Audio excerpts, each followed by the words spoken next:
because if somebody else is another contactee, they kind of emit this thing that I call Artron energy that I stole from Doctor Who. But Artron energy, I think, is actually when you get around some of these technologies that are grown or go through these wormholes, or you have the beings that go through these wormholes themselves, they emit this energy, this type of high energy. And I think that's something that when we're experiencing that, we're on board these craft, it radiates our cells. And so when I get around another experiencer, another person that has that vibe, I can sense it. And I mean, especially some of the stuff he was laying about the moon, about the temporal war. And I'm aware of a temporal war because my guides and my team has spoken this before. What happened is I actually had the near-death experience. Yeah. The second part of it, all right, was I saw loved ones. My uncle had just died a couple of days before I had this accident. We just buried him.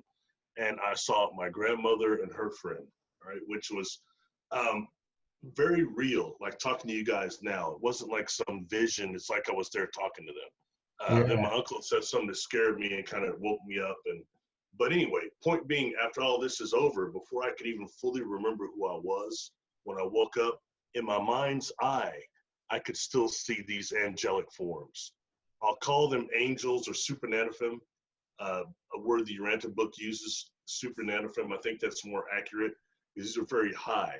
These weren't physical beings. These were light beings, all right? Like, imagine 1,000 strands of individual light.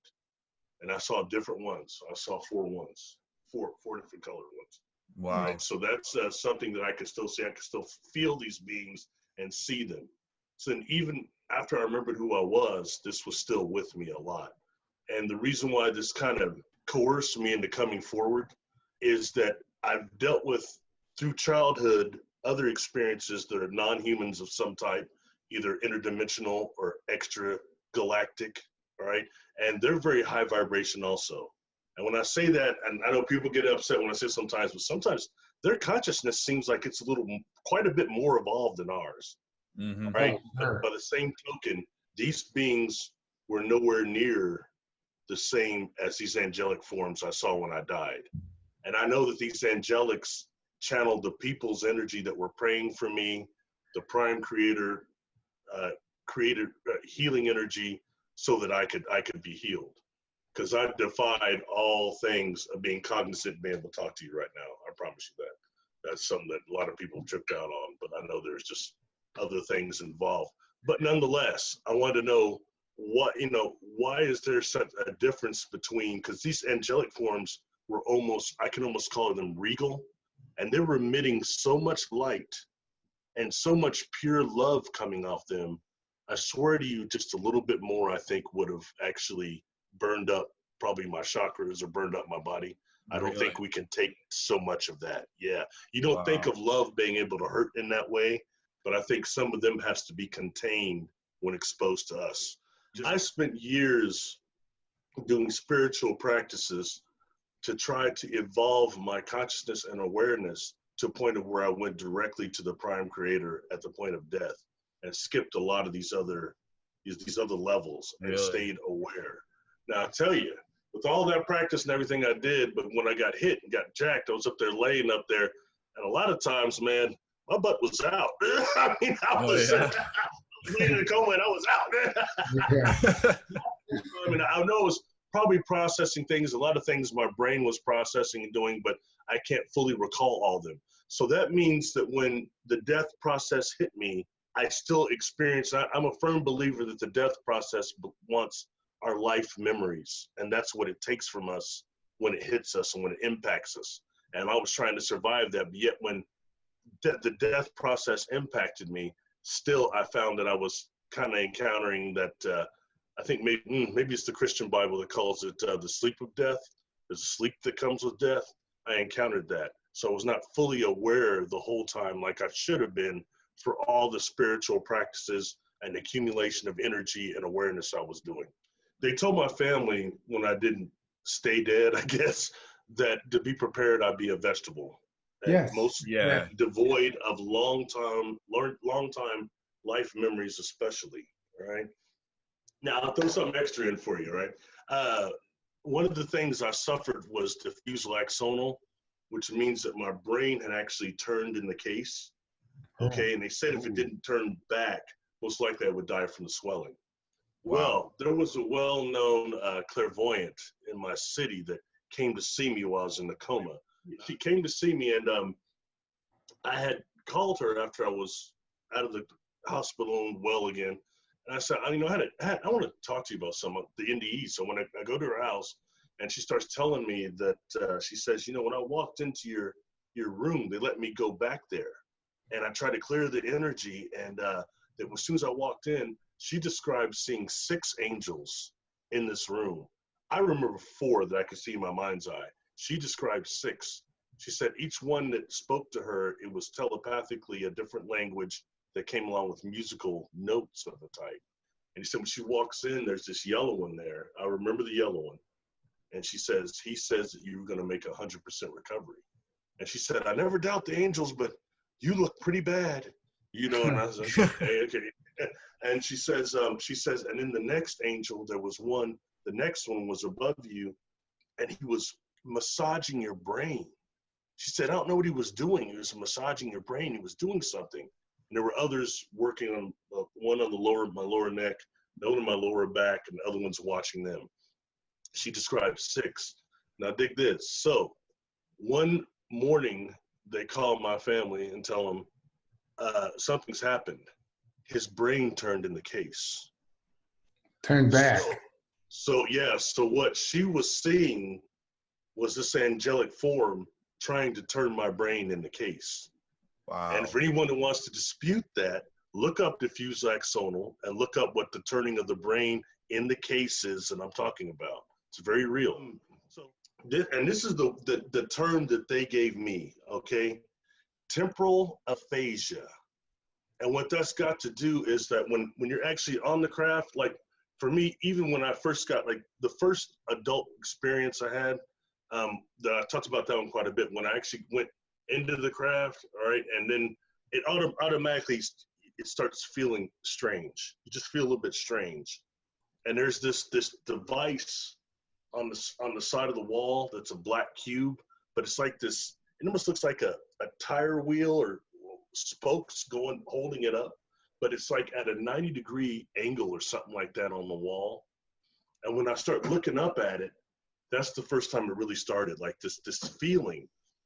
And to me, I say it feels like being on a merry-go-round, or like on roller coaster when you're going down, the G-forces are pulling you down. Yeah. It feels quite similar to that. There's also a kind of a mist on most of the rooms I've been on these ships that smells like a type of Windex or maybe ammonia, but it makes the breathing not that comfortable either. So the problem is you've got the inside and outside of the craft are not in the same dimension. So even though the inside is enough third dimensional corporeal that you and I can exist there, but yet they can exist there kind of half phased out as well. But yet that is not the same as being in the third dimension like we are right now. So it creates this distortion that your body picks up, and it becomes, is kind of like, I don't know if I want to call it allergic or what, but it's a very much a feeling of being just dizzy all the time, nauseate, smelling that stuff. Then you're getting telepathically bombarded, and that just makes it hard to exist there. And it makes me I myself believe that, from my experience, I couldn't have lived there and existed there that long. I had this experience in the 6th grade that I call the acid rain experience, because it involved that. But it was, definitely confirmed everything that I knew was real anyway. But my thought was, after that, I was, okay, the next time something like this happens to me, I'm going to grab a piece of equipment. I'm going to grab something that I can bring with me that proves this happened to me. But the truth is, during the experience, I'm so impaired by temporal aphasia, I'm not much of a threat to anybody. I'm not much on successfully making out this drawn out plan to steal a piece of technology. It just doesn't work like that. Just being able to perceive what's around you without throwing up or passing out is a major accomplishment. You know what I'm saying? Yeah. And what you were saying makes a lot of sense, Tyler, because when you come back, it seems like at first there's like kind of maybe it lasts for a second, but then there's this elation that comes afterwards. Like you kind of just hype, man. I'm like, oh man, you know, this has happened, and you feel all charged up. Then maybe after that, oh, I don't know how many hours later, but after that, you're for about a day, you're wiped out. Oh, I'm sure. You just sleep a little Sure. bit, you know, maybe a couple of days. Yeah. Yeah. And I think that's just the body adjusting to being, what is it really like to be on a multi-dimensional ship without all the hype and all the stuff we hear in the mainstream? What is it really like, though? You know, what I was shown is that there's a compound, all right, that involves using minerals and quasi-crystals and those type of compounds from planets that are devoid of sometimes atmospheres, but also Van Allen belts. And what they do is they get bombarded by so much cosmic radiation that the metals there have resistance that we're unaware of here, okay? They take that, they also use a type of a fungus.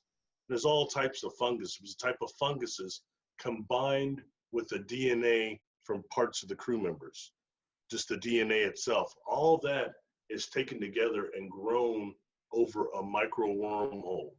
Okay, so these things are actually grown in deep space. Wow. And that kind of changes things quite a bit, you know, but that also allows the crew members to have a symbiotic connection with the craft itself and for the craft to be sentient. And that also takes us into the area of craft that are able to reproduce themselves. Most entities can do that. And why a lot of these crafts I've been on didn't have windows as well. So we start thinking about these multiple alliances working together, and you've got a craft like that. You've also got some of these civilizations that are type 2, type 3, but they're on the pico scale, on the micro scale. Okay, so you're dealing with things that are a whole nother level. You start dealing with the thought of a mega structure, but you've got like give an example. Dr. Lear pulled some of those implants from people, and he found that some of the carbon nanotubes that are in them were like miles long. Wow. So if you have that and that, can you imagine if you go a civilization beyond that into the pico, what their civilization would be like if they actually built a mega structure over their solar system? They're gonna be contacting people like us, civilizations like us from inner space, like Martin Short. Yeah. Wow. Yeah. You know, but they're gonna be coming from inner space, though. You know what I mean? Opposed to the ways we're familiar with contact. Yeah. And I think that's very important right now. But when you're looking at other civilizations that may help to construct another craft, grow another craft within another, I think we're getting into that type of a realm. That's heavy, but it is what it is, you know? Do you guys happen to remember I showed, and it's one of the few groups of beings that gave me a name. I normally don't get any names or anything, but the Andromedans, the blue guys with the white stripes on their, you know, I was somewhat obsessed with those white stripes because they felt as mobile as they had these little sticks they were holding with these crystals on them, with these fiber optics coming off of them, but they seemed to be the lines on their suits seemed to be as alive as the fiber optics of what they were holding. You know what I mean? And they're telling me that that's actually connected to the ship itself. That type of whatever. And I guess it's way beyond fiber optics, but that's what it kind of looked like to me. All right, so that's kind of part of the nervous system. I think they may be using as a symbiotic nervous system with the ship, I think. But that isn't what's going on out there. There's a lot of good activity. And more than that, I think if you're open, the land will accept you and give you something that will be, one, a chance to heal, another, two, something that will help you to carry on your perception or expand your perception. And I think that's what we're dealing with, is a type 1 civilization device out here that's been on Earth for a long time that's still functioning. So our question is, how many others are starting to function or wakening up right now? You know, there are other places on Earth like that, but just food for thought, you know. And one of the things that James says is that when you leave the ranch and go to the base of the mountain and try and look for these lights, you don't see them, but you see them from the ranch. It's like the filter is removed when you're actually on that ranch to be able to see and experience all of the stuff. I did a video with John Vivenko from the Right Hemisphere Remote Viewing. Yeah. He had some fascinating stuff to say when they tasked the mountain itself. Because I got blasted so hard the first time I was out there in 2016, I wouldn't have myself a hypnotic regression done before I went to go speak the second time in 2017. I just couldn't go out there without knowing fully what my super consciousness had recorded from the experiences I had out there. I mean, it's just one thing, just to get over hearing the Sasquatch yelling between those mountains out there, and it's no joke. Nice. Just to get over that is one thing. You know, I can't sleep at night, so I walk around a lot at night. You know, no one's up anymore. I feel like I'm being watched. Rocks getting thrown. I mean, weird stuff happening out there, man. You can't. Tyler had his own. I had a rock thrown at me out there walking around. I had Sasquatch experience every day out there. For me, the first time I went out there, right? It's in 2016, and I'd say a week before, I was hanging out with my brother one night, and I was putting my PDF together and stuff. And he's like, "What are you doing, man?" I was actually just obsessing about albino Sasquatch, blonde Sasquatch. I just kept thinking about this, so I started looking up Thinker Thunker stuff on it, M.K. Davis. I mean, I was just going crazy on this. And then when actually getting out there, one is I'm not from that part of the United States. I was somewhat unprepared for how remote that place really was. And once we get out there, and as soon as I get about just a little before the gate, man, I start feeling like I'm being watched. And then the whole time we get on there, I feel like I'm being watched. And I want one of the deals for a brother going out there. My brother doesn't really care to camp, so I'd rather have conveniences if I can. So they put me in that yurt down there. And as soon as I get down to that yurt, man, it's, and especially at night, walking down there in the darkness, you feel like you're nothing but being watched all the time. Then there's broken trees behind there. Then there were these rocks on my doorstep. I mean, especially after the conference, stuff got so weird for me out there that I thought that maybe James was playing games on me or tricks on me or something, but it wasn't him, and that proved later. But, I mean, man, that's just, I got telepathy mind speak from the one that referred itself to as elder out there the first year I was there. And when I say this, it's no joke. I know telepathy, all right? And this individual was a much stronger telepath than me. He was overwhelming me with emotion and imagery, like telethought, as he's doing it. And then he cuts the channel off. And when he cuts the channel off, I could not get it, stalking it back up. I couldn't do anything. He was back there creeping on me everywhere I was going on property. I'm watching other people, you know what I mean? I creep around. I just done a video on invisibility. And this dude is out here using it on my own stuff on me. You know what I mean? So it makes you think. I mean, it's really, to a certain degree, it's cool, but a little disconcerting. And I gotta be honest, now that I'm back home, I can act tough.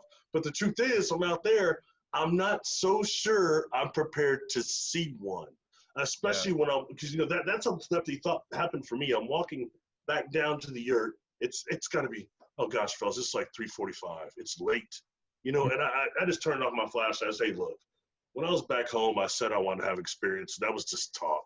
I really, you guys, 10, 12. These branches that were pushed over for me in the back of that yurt were pushed over 8 feet up. So whoever did it would have did it at chest level. That means they would have had to been pushing 10 feet or taller. Yeah. And I said, if one of you guys steps out on me of the bushes and you're 10 feet tall, I'm going to just trip out. So please don't do it. I said this verbally and telepathically. Really? I walked down and sat on the end of the yurt and felt like an idiot, basically. You know, I just sat there. And before I could lay down, I got hit with the telepathy. That was, So, Really? and I'll tell you, we have a good primate exhibit here where I live. I've been near I think it's a silverback in there. He comes up to the window. very beautiful animal, but guess what? No telethought. So Yeah. why not? Yeah, We're because dealing with they're not, something. Those aren't just animals. no, they're ETs. No. Like I said, we talked privately, just him and I, for a long time, several times. And some I asked him, because I'm familiar with a couple of things he stated. One of them, I was like, man, I've seen pictures of you in this huge royalty draconian you was around. Tell me about that. So he did. And what he said, and it wasn't a story I would have expected. You know what I mean? He said that he was taking this building. It was something different, this building, and they went down underneath into the basement. And what he described, and I remember the look on his face, man. You know, I won't forget it. He said when we went down, he goes, there was the most horrible smell of urine. Yeah. He said it was urine, the most horrible urine smell I've ever had, ever. And he said this thing came out from the back. And he had talked about how assaulting it was, not just to see it and the size of it, but how much it was psychokinetically on him.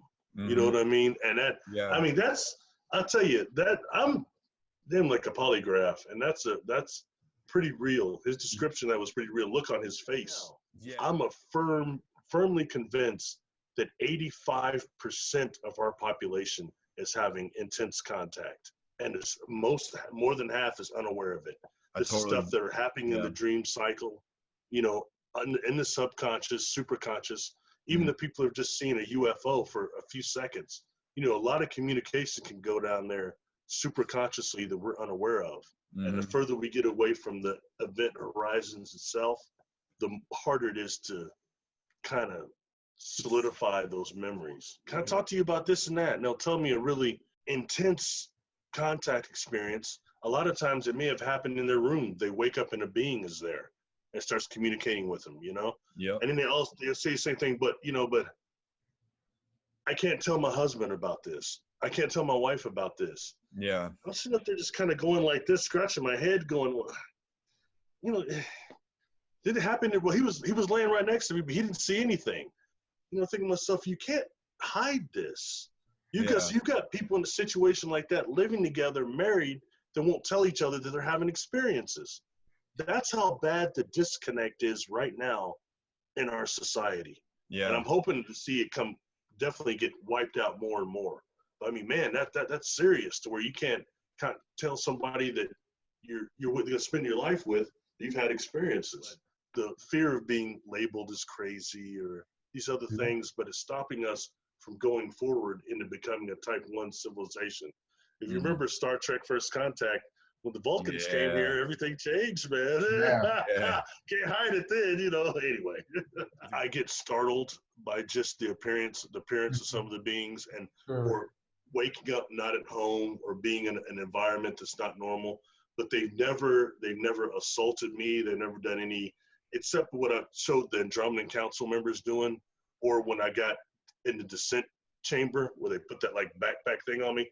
I've not been experimented on. There's never been a sexual connotation to any of my experiences. So but that also made me kind of that stressed me out when I was younger, because when I'm looking to the mainstream, all I'm seeing is negative encounters, abductees, and I wasn't abducted. You know what I mean? So that never fed in, but that caused a lot of stress. But no, and I think that a lot of the positive contact experiences need to be more acknowledged. Like, for example, that free organization, when they did I think they did 4,800 people they surveyed. And out of that, you know, like 90% said they had positive experiences. Really? So I think that's the mainstream doesn't focus on that enough, and it gets drowned out. I know they're not all that. They're definitely the negative factor there, but the positive needs to be emphasized just as much or more. Because at a certain point, that starts tainted people having experiences, new experiences. They start having this, and our brain starts interfering with what these beings are doing through the divine field. All of a sudden, we're in a bad situation. You know what I mean? And we're generating it. So my experiences started briefly after my mother passed away, but they were all negative. It was all negative for me at the beginning, but it never deferred me away from it. I still was fascinated with the subject. I wanted to know what was happening. And then eventually I started realizing that I I had an entity attachment that was, I guess, fueling these negative experiences. I don't know. But I got over that, and it started becoming, I started getting the blissful, positive experiences that, like what you're talking about, the stuff that really you take something from it instead of just fear, you know? Boy, I hope people listen to that, what you just said. That's heavy. So you actually had an entity that was trying to make you have negative experiences and intercepting whatever was happening originally, right? Yeah. I've heard that before. I think that's very valid. No, people really pay attention to that, you know, because it's easy. We can have something attached to us from a family member, Mm-hmm. and especially we have family members that were battling over land a couple of generations ago. Man, that stuff following, it tracks bloodlines. Oh, Yep. yeah, totally. So then you've got an entity who's just trying to attack you in that way. But then we've got the media on the outside that's showing nothing but everyone getting abducted, everyone laying on the bed, getting sexual anal probes and all that stuff. So when you start having your experiences through the divine field, it starts getting interrupted by that entity that was doing that to start giving you negative thought forms. So those will start building and start becoming more of a reality for you. Yeah. That's a vital, and that's what they do. And sometimes I think when we, as people like us, being prime creator people, loving people, whatever we want to call that, all right, we're under constant attack.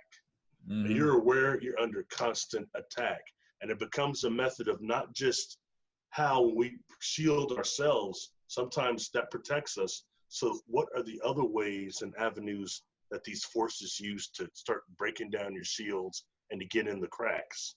And something important is this protection, because I just had a negative experience like last week or something, maybe a week, 2 weeks ago.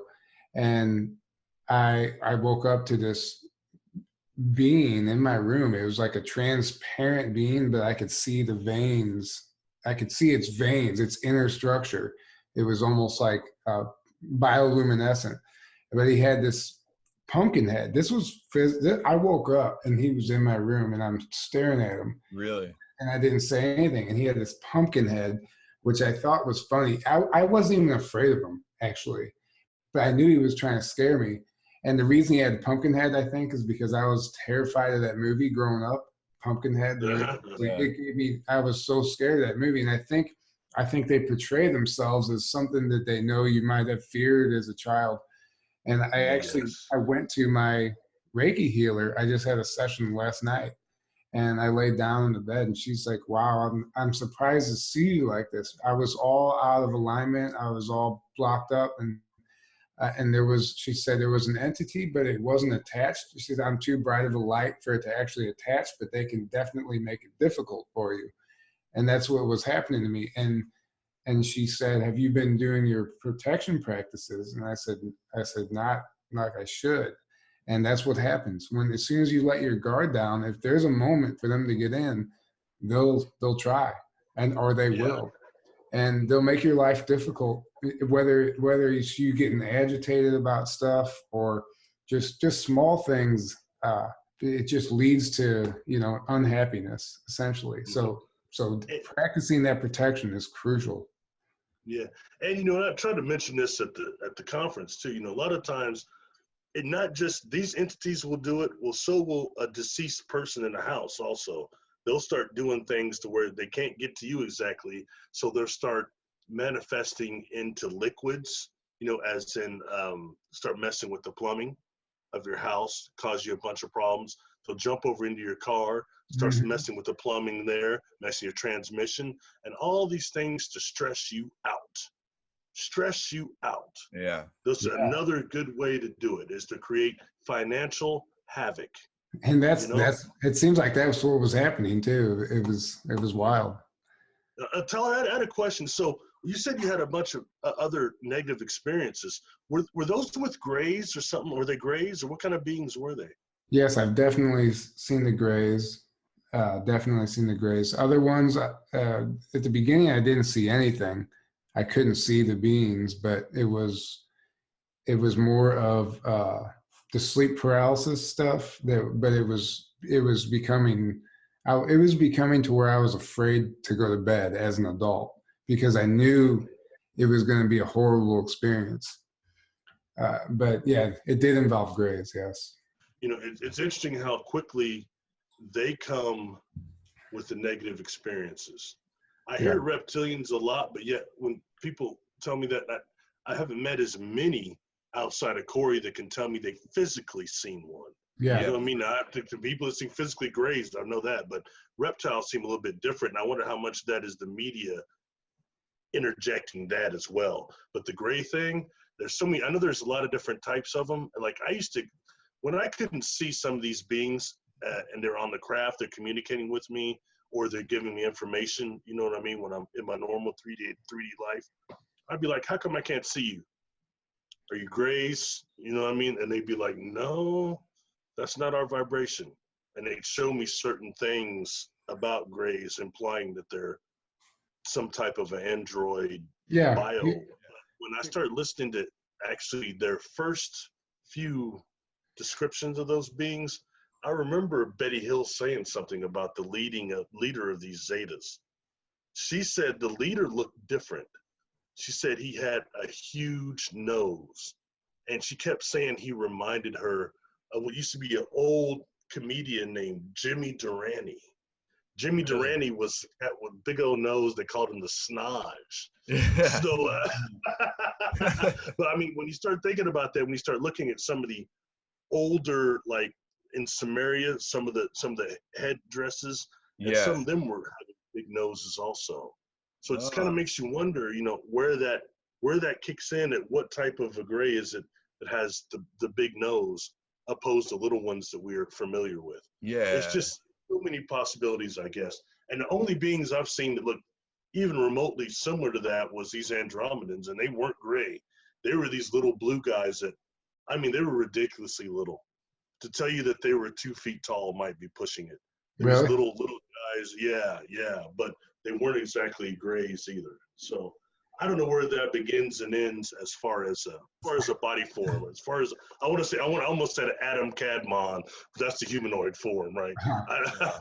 I don't know how far as they go as a form. It's just food for thought. But when you start hearing things like the gray overlay, it's when you have masseuses, people that are doing masseuse and energy work, but especially masseuses saying that they've had clients come in and they start immediately thinking about gray aliens and things of that. And when they're actually have phones in there that are shut off, they start making noises, or they'll see like a gray, almost a holographic projection coming up, especially when they're working on the neck. They'll see this come up and they'll just notice it. And like Linda Moulton Howell's the first person I heard mentioning it. And after that, I think she got just inundated with people. And I started having a couple people I know that are masseuses saying they've had something similar like that happen to them. Really? So it makes you wonder with these forms, with these phones and everything, what is that, man? What is that? It kind of makes you wonder, what is the prime intelligence behind them? If you've got a lot of these grays themselves are bioandroids, they're connected to the ship, them and the ship are one. So that is your cosmonaut right there. Yeah. What is the prime intelligence sending them? That doesn't seem to be addressed very much. You know, the first time I saw a healing, I didn't count it because I was kind of like in dream body in there. I know I wasn't there physically, and I tended to disqualify those because they just weren't as tangible experiences to me as when I could go up and touch a wall or something like that. But the first time I saw people in this room that just had a bunch of colors in it, they seemed to be floating, and there is like maybe one of them's on a bed, but they've got like these devices over them, and the devices giving a light coming out of it that looks like spider webs, kind of, and has some type of a healing going on, all right? Then the next time I was around this engine, showed a picture of that. This is a huge engine. It's got 3 crystals in it that inside of looks like almost a glass case of a type, but these 3 crystals have their own bioluminescence coming from the inside. It looks like they're almost wrapped in a type of a copper or something, and they start spinning. And when they start spinning, they create this hum. and they're this deep basal hum, and they're spinning so fast that I almost can't see them anymore. All right, but this being that's floating along the side of the engine that I met before, Xandar, he tells me, he says that sound, that engine cannot just power Legion ships and small planetoids. It can also heal human flesh. So I assume it's the sound I was hearing that could somehow heal human flesh. And I think also that sound has the ability to also maybe nullify some of the fear coming from us during the experience itself. Yeah. Whether when we first see the craft or when we're on board it. Another example would be an experience before that, another engine. I showed this one also. Looks like it has a honeycomb in the center, and it's actually surrounded by like a spherical Rings? Anyway, rings. Thank you. Yeah. So it's moving, all right. And when actually it's projecting a light that's going up completely to the top of this craft, and it's going like actually decks above. But on the first deck, when I'm up there, I'm seeing people. Now they're kind of in dream body where I'm there physically suffering from temporal aphasia. They're kind of see-through a little, and they're taking turns going over and touching the living light on this ship, on this deck. And I know what that was. Number one is those people are having astral dream experiences like that, not physical one like me, because they're not being subjected to the temporal aphasia. The dream energy body doesn't conform to the same physical parameters that this body does. So they're being spared all that while I'm up there, Mr. Physical guy, about to throw up, about to lose the whole experience while they're actually touching the living light. And it's interesting to hear a lot of people when they say they touch the light towards one of these engines, it turns into like a worm, like into a black hole, and they have access to the Akashic records. Now remember, I told you that these are grown over a micro wormhole.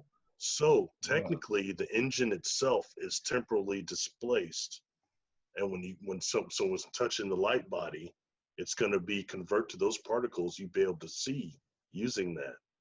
You know, it says a lot about beings that actually use the wormhole for their source, a power source. That's type 2 and type 3 up, I think. Type 2 up, I think, is what they do there.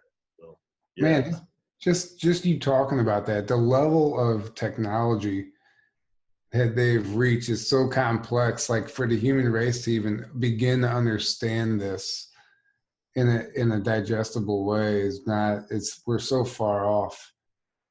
And you know, well, maybe not in the programs, but on the surface level. Well, and the spirituality of the planet, of the mass population, isn't keeping up with the technological advancement. And when that happens, that's what ultimately creates the collapse of these civilizations. So right now, that's why we're seeing this shift occurring where everybody's spiritually being awakened. That's what this awakening is about. Yeah. This has to happen so we don't collapse again. Mm-hmm. We have to start understanding who we truly are, because that was the problem in the past. The technology would far surpass the spiritual development. You know, three things of what you two just said come to mind, all right? One is there are two aspects of the technology there I always had a hard time accepting, all right? One is, and it sounds silly, but I'm just going to keep it real. I try to. I never see any light sources inside these craft. There is just the light just is. Yeah. I don't see any fixtures. That makes no sense. Okay. And then number two would be this: the rooms tend to move around you. Like, or for example, like I see something looks like a window, and I'm a curious person, so I kind of just, you know, so sick I can hardly get over there, but just to try to see what's maybe in there, just look through the window. Boom, you're in that room. Really? Just like that. And then all of a sudden that temporal aphasia increases with that. So the distortion's even worse. You know what I mean? So what kind of energeometry is it that allows the rooms to move like that or is it like being digested inside of an organism? I mean, I don't know, but I mean, I always try to figure it out. And the next thing that I bring up is what you two just said, and I think this ties into a SETI a little bit also. You know how many orbs you can see out there? Yeah. Everybody trips out on orbs out there, and I saw a orbs ton is of a big them. thing right now. Yeah. Yeah. And some orbs, sometimes people have taken pictures of them and say, oh, it looks like there's either a gray alien or some type of a being inside there looking out. That takes us into that whole thing of the quantum hologram and the quantum hologram of consciousness. And my primitive understanding it is like, if we actually have a a wormhole, okay, and let's say I throw my phone or something in there, as soon as it goes through, there is something on the surface of the wormhole called a MACO, the magnetic eternally collapsing object. And what that does is actually stores the information that is put in there. And so you have a copy on the surface of the wormhole itself. While the real phone or whatever it is goes through, there's also a copy on the surface. So that's the quantum hologram. A lot of times you've seen a UFO, there'll be just one there, they'll be doing like that, and all of a sudden there'll be two, then all of a sudden there's one again, then it'll be gone. That's because it's jump frequency right there, and you're seeing the quantum hologram also being exposed, but it can't maintain itself after that. So when we start dealing with that, and the fact that we have a lot of these type 3, type 4 civilizations that are using the wormhole itself for their prime power source, they as a civilization may no longer exist and are simply communicating with us through the quantum hologram itself. Wow. You know what I mean? So yeah. Things like this is what I came into terms with at SETI itself. There's a device out there in this book. I didn't know. That's why, Tyler, I thought that you were the one who was asking me about this Keys of Enoch book that I had brought up out there a couple times. But there's a thing in there they call the ore station in that book. But it describes this type of a Merkaba that can actually be used as like a universal station for several dimensions. All right. And I think that's what's in that mountain out there. I think there's something that kind of scans us when we're on that property. It scans your soul life memories and then will produce an effect. Like let's say like for me, I never seen a cat being. I had all these experiences, but I never seen a cat being. But during this regression, I wanted to know what beings I've seen. This ship that came right up on me that caused me to miss time out there. You know what I mean? Mm-hmm. And once on board, a huge lynx-looking being that I've never seen anything like that in my life. So I had to go through thinking, okay, is this something that I actually experienced with my consciousness? Or was it that this device out there scanned me and then produced a type of an orb technology that got in, once an orb of that size, any size, gets in our field of awareness, our biofield, it can change our perception. So I had to think, since I hadn't seen a cat being, did this mountain scan me? I hadn't seen one. Here you go. Yeah. There you go. I mean, I don't think that's fully the case, but nonetheless, I had to take that under examination, because that's what's happening out there. I think it's a type of a orb technology, and I know this has got to be right because I was looking at some like equations that Rudy Shields and them were doing, the other quantum physicists. They were trying to attach the quantum hologram to the individual atom. So if that's true, that means we don't have to even see the orb for it to get in our field of awareness to totally change our perception, whether it's seeing a Bigfoot or it's seeing stuff jumping around out there. You know what I mean? Or just crazy dreams. I think it still counts because this is something trying to keep us going forward. That used to be a type 1 civilization. That's my big theory on it anyway, when I've been able to put the information together. And that's why I wanted to talk to John about it, because John's team had seen a type of a Merkaba crystal device inside that mountain. So we kind of came to the same conclusion in a different way. It was kind of cool, Nice. Mm-hmm. I think when dealing with terms of terraforming and things like, if we were to go Star Trek wise, think about like the Genesis Project, I think you're looking at actually self-activating software with a self-activating hardware system. And when looking at some of the sacred sites, like even Lebeke Tempe, the way it looks like these tuning forks and stuff, Mm-hmm. and some of the crop circles themselves look like from orbit, they might possibly be not just marking, but they might be complementing each other's different hardware and software. Yeah. Just, for terraforming, Yeah. it's quite possible. It makes a lot Whatever of it is, sense. it's been going on for a long time. Yeah. Long time. I was reading a book, Bringers of the Dawn. It's a fantastic book. I highly recommend it. It's a channeled Pleiadian message from the 80s, actually. But what they said, the original crop circles, as first started appearing, had no other purpose than to give the mainstream scientist, to force him to question reality, to force him to expand what they thought was possible. So it was just basically a project to expand consciousness. Yeah. And to make people realize that like there's something else here that we can't. Greater reality than what you're aware of going on. Yeah. Essentially, that's how they started, because they knew we would never get the message at that point in time.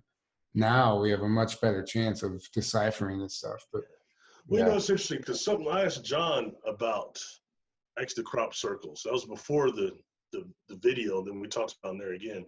But he described it the same as the singularity inside of Mount Adams that you can see lighting up there sometimes. Yeah. He said that especially in that area of England, there's these there's a portal, but also micro portals that are moving around. And what you've got is just from that side, thousands, hundreds of thousands of entities that are trying to squeeze through these singularities all at once. And what happens, however many actually able to get through, when they do emerge on this side, they come out in a collective state of these plasma orbs. Wow, that's interesting. And that's within, and then they start working collective consciously with the earth and trying to communicate with us. And I think that's very interesting, very interesting, because it says something about what happens when not just trying to bring materials from one dimension to another, but from really an entity transmutes from one dimension to the other. Mm-hmm. What is it really like when they emerge here? It might not be like what we think. You know what I mean? Just food for thought again. Else. But I'll tell you, if that's what happens, and there's several thousand of them emerge as that, and it explains why some of these can be negative. You know what I mean? And my understanding at SETI is you've got those feline beings there, the cat beings that are actually monitoring that singularity to stop all negatives from coming through. I think that's fascinating information. All of it's fascinating. Yeah. All of it's